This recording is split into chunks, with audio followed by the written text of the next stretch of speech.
भी नहीं था।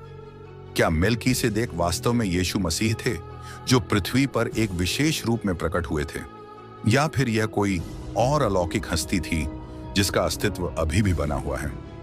बाइबल के पन्नों में छिपा यह रहस्य सदियों से विद्वानों, शोधकर्ताओं और विश्वासियों को चौंकाता आया है।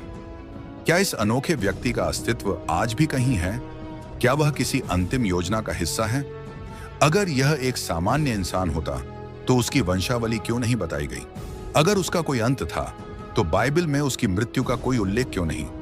यह कहानी आपके विश्वास को एक नई दिशा देगी, आपके मन में गहरे सवाल पैदा करेगी और आपको सोचने पर मजबूर कर देगी।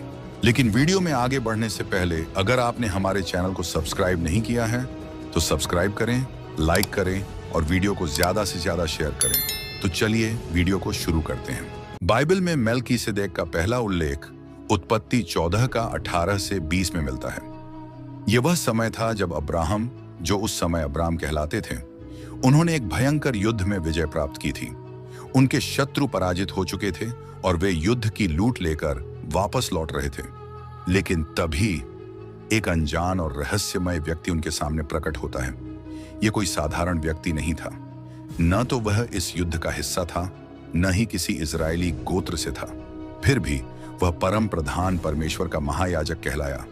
मेल्कीसेदेक, जो शालेम का राजा था, रोटी और दाखरस लेकर आया। वह परम प्रधान परमेश्वर का याजक था। उसने अब्राहम को आशीष दी और कहा, परम प्रधान परमेश्वर की स्तुति हो जिसने तुम्हें शत्रुओं पर विजय दिलाई। तब अब्राहम ने उसे सब चीजों का दशमांश दिया।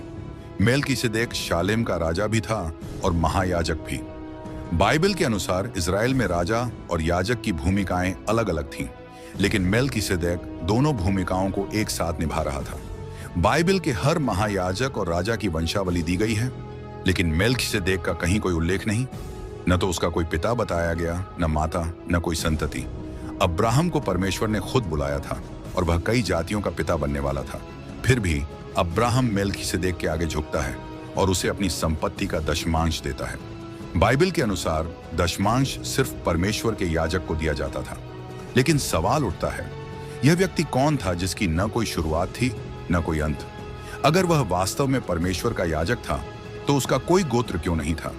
क्या वह यीशु मसीह का कोई रहस्यमय रूप था, या फिर यह कोई दिव्य हस्ती थी जिसे परमेश्वर ने विशेष उद्देश्य से भेजा था?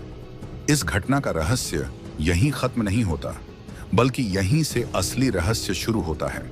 बाइबल में यह स्पष्ट रूप से बताया गया है कि याजक हमेशा किसी विशिष्ट गोत्र से आते थे। इस्राएल में केवल हारून और लेवी